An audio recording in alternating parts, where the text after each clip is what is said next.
Hello नमस्कार दोस्तों, स्वागत है आप सभी का सत्या एक्सेलेंट यूट्यूब चैनल पे। दोस्तों फाइनली आज का जो क्वेश्चन आया था आपका इलेक्ट्रिशियन थ्योरी सेकेंड ईयर का, उसका आंसर की आ चुका है। तो जितने भी छात्र गए थे एग्जाम देने, सभी लोग सही सही यहाँ पर मिला लीजिएगा, देख लीजिएगा कौन सा क्वेश्चन आपका सही हुआ है और कौन सा क्वेश्चन गलत हुआ है। और हाँ दोस्तों, बहुत सारे लोग कह रहे थे कि हमारे कॉलेज में या हमारे जो एग्जाम सेंटर है वहाँ पर ये क्वेश्चन नहीं आया था। तो हो सकता है यदि आप अदर स्टेट के होंगे, यदि आप अदर स्टेट के होंगे तो आप कमेंट में जरूर बताइएगा, और चैनल पर नए होंगे तो चैनल को सब्सक्राइब कीजिएगा। और इस वीडियो के डिस्क्रिप्शन में आपको फेसबुक व्हाट्सएप ग्रुप का लिंक दिया गया है। यदि आप बताना चाहते हैं कि इस तरह के क्वेश्चन पूछे गए तो आप बता सकते हैं। तो चलिए आज का क्वेश्चन शुरू करते हैं क्वेश्चन 11 से, जिसमें क्वेश्चन यहाँ पर पूछा गया था पहला कि कौन सा उपकरण मापे हुए या परीक्षण मात्रा का एक दृश्य प्रतिनिधित्व प्रदान करता है। इसमें आपका जो सही हो जाता है ऑप्शन नंबर सी, जो कि कैथोड रे कहलाता है। तो ये आपका क्वेश्चन के अनुसार सी ऑप्शन करेक्ट आंसर हो जाता है। सी ऑप्शन हम करेक्ट मारेंगे।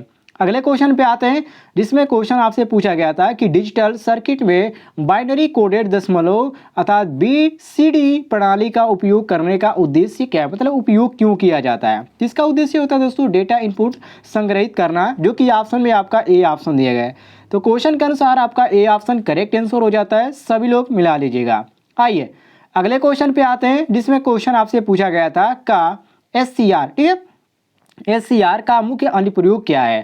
तो इसका जो मुख्य अनुप्रयोग होता है दोस्तों, उसको हम बोलते हैं मोटरों की गति को नियंत्रण अर्थात स्पीड कंट्रोल ऑफ मोटर्स, जो कि ऑप्शन में यहाँ पर आपका डी ऑप्शन दिया गया। तो क्वेश्चन के अनुसार आपका डी ऑप्शन करेक्ट आंसर हो जाता है। अगले क्वेश्चन पे आते हैं, जिसमें क्वेश्चन आपसे पूछा गया था कि पावर कंट्रोल सर्किट में DIAC मतलब डायक का उद्देश्य क्या है। इसका उद्देश्य हो दोस्तों इसमें इस्तेमाल करने का कि जो ट्रिगर होता है उसको करने के लिए, जो कि ऑप्शन में यहाँ पर आपका बी ऑप्शन दिया गया है। तो क्वेश्चन के अनुसार आपका बी ऑप्शन बिल्कुल करेक्ट आंसर हो जाता है। अगले क्वेश्चन पे आते हैं, जिसमें क्वेश्चन आपसे पूछा गया था कि जर्मेनियम की तुलना में सिलिकॉन द्वारा अधिकांश अर्धचालक उपकरण क्यों बनाए जाते हैं। मोस्ट इंपोर्टेंट क्वेश्चन था। तो ये उच्च बाधा वोल्टेज को बनाए रखने के लिए ऐसा किया जाता है। तो ये आपका क्वेश्चन के अनुसार ए ऑप्शन करेक्ट आंसर हो जाता है।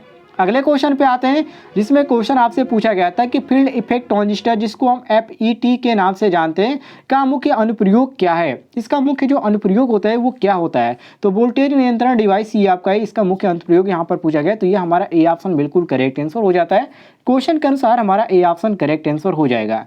आइए अगले क्वेश्चन पे आते हैं, जिसमें क्वेश्चन आपसे पूछा गया था कि पैनल बोर्ड में कौन सा डिवाइस ओवरलोड और शॉर्ट सर्किट से बचाता है। इसमें जो आपका होता है मिनिएचर सर्किट ब्रेकर, जिसको हम MCB के नाम से जानते हैं, वो बचाता है। जो कि MCB यहाँ पर हमारा दिया गया D option miniature circuit breaker, आप यहाँ पर नीचे देख सकते हैं साफ साफ लिखा गया। तो ये हमारा डी ऑप्शन करेक्ट आंसर हो जाता है। अगले क्वेश्चन पे आते हैं, जिसमें क्वेश्चन आपसे पूछा गया था कि एक्चुएटर के साथ कौन से स्विच मशीन की गति या किसी वस्तु के भाग द्वारा संचालित होता है। जिसमें आपका जो सही हो जाता है ऑप्शन नंबर ए, जिसको हम बोलते हैं लिमिट स्विच। तो क्वेश्चन के अनुसार हमारा ए ऑप्शन करेक्ट आंसर हो जाता है, लिमिट स्विच द्वारा संचालित होता है। आइए अगले क्वेश्चन पे आते हैं, जिसमें क्वेश्चन आपसे पूछा गया था कि एक कंट्रोल पैनल वायरिंग में PVC चैनल का उपयोग क्या है। तो PVC चैनल का दोस्तों उपयोग होता है कि बिजली के तारों को सुरक्षा प्रदान करना या सुरक्षा के लिए रास्ता प्रदान करना। तो यहाँ पर आपका क्वेश्चन के अनुसार सी ऑप्शन करेक्ट आंसर हो जाता है। सी ऑप्शन हम करेक्ट मारेंगे। अगले क्वेश्चन पे आते हैं, जिसमें क्वेश्चन आपसे पूछा गया था कि किसी संयोजक के संपर्क काम करने के लिए कैसे तैयार किए जा सकते हैं। तो ये दोस्तों आपका जो यहाँ पर होता है स्थिति के बदलने के लिए विद्युतीय चुंबकन का, जो कि ऑप्शन में यहाँ पर सी ऑप्शन दिया गया है। तो क्वेश्चन के अनुसार आपका सी ऑप्शन करेक्ट आंसर हो जाता है। सी ऑप्शन हम करेक्ट मारेंगे।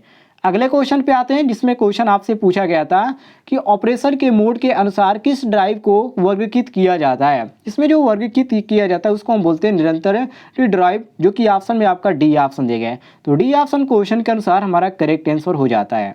अगले क्वेश्चन पे आते हैं, जिसमें क्वेश्चन आपका पूछा गया था कि डायनामिक्स और ट्रांजिस्टर के अनुसार ड्राइव का वर्गीकरण कौन सा है। इसमें आपका जो सही हो जाता है ऑप्शन नंबर यहाँ पर आपको नीचे देखने को मिल जाता है वेरिएबल पोजीशन कंट्रोल ड्राइव अर्थात परिवर्तनीय स्थिति नियंत्रण ड्राइव, जो कि यहाँ पर आपका डी ऑप्शन दिया गया है। तो क्वेश्चन के अनुसार आपका डी ऑप्शन करेक्ट आंसर हो जाता है। अगले क्वेश्चन पे आते हैं, जिसमें क्वेश्चन आपसे पूछा गया था कि एडी करंट ड्राइव के लिए किस नियंत्रण प्रणाली का उपयोग किया जाता है।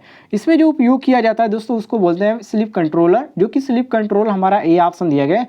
तो क्वेश्चन के अनुसार ए ऑप्शन हमारा करेक्ट आंसर हो जाता है।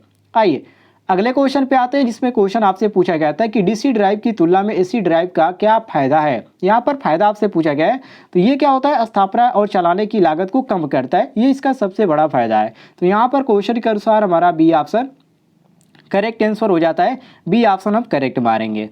आइए अगले क्वेश्चन पे आते हैं, जिसमें क्वेश्चन आपसे पूछा गया था कि एसी ड्राइव में बेसिक ऑपरेटर पैनल में जो बीओपी होता है, जिसको हम बोलते हैं बेसिक ऑपरेटर पैनल में एलईडी लाइट इमिटिंग डायोड जो आपका होता है, लेकिन इसमें आपका एलसीडी पूछा गया है, उसका उद्देश्य क्या होता है। तो दोस्तों यहाँ पर आपका जो सही हो जाता है बी ऑप्शन, जिसको हम बोलते हैं, जो कि यहाँ पर लिखा गया एसी ड्राइव के पैरामीटर को निगरानी करे। तो ये आपका बी ऑप्शन क्वेश्चन के अनुसार करेक्ट आंसर हो जाता है। सभी लोग ध्यान से देख लीजिएगा। आइए अगले क्वेश्चन पे आते हैं, जिसमें क्वेश्चन आपसे पूछा गया था कि क्यों एसी ड्राइव ज़्यादातर प्रक्रिया संयंत्र में उपयोग किया जाता है, क्या कारण है इसका उपयोग करने का। तो इसका जो सही हो जाता है ऑप्शन के अनुसार ऑप्शन नंबर डी, जिसको हम रख रखाव मुक्त तांबा का जीवन के अनुसार यहाँ पर करते हैं, जो कि ऑप्शन में यहाँ पर आपका डी ऑप्शन दिया गया है। तो क्वेश्चन के अनुसार हमारा डी ऑप्शन करेक्ट आंसर हो जाता है।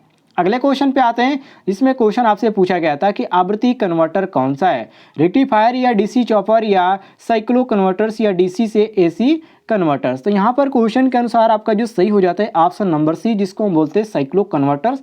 तो क्वेश्चन के अनुसार हमारा सी ऑप्शन करेक्ट आंसर हो जाता है। अगले क्वेश्चन पे आते हैं, जिसमें क्वेश्चन आपसे पूछा गया था कि स्वचालित स्टेपर्ड वोल्टेज स्टेबलाइजर का अनुप्रयोग कौन सा है, गीजर या ग्राइंडर या टीवी रिसीवर या एयर कंडीशनर। तो यहाँ पर आपका क्वेश्चन के अनुसार जो सही हो जाता है ऑप्शन नंबर सी, जिसको हम टीवी रिसीवर के नाम से जानते हैं। तो सी ऑप्शन हमारा क्वेश्चन के अनुसार करेक्ट आंसर हो जाता है।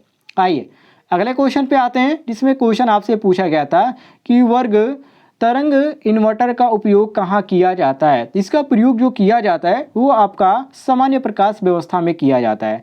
ऑप्शन में जो हमारा दिया गया डी ऑप्शन, ये क्वेश्चन के अनुसार डी ऑप्शन करेक्ट हो जाता है। अगले क्वेश्चन पे आते हैं, जिसमें क्वेश्चन आपसे पूछा गया था कि यूपीएस को पूरे लोड के साथ ट्रिप करने का कारण क्या है।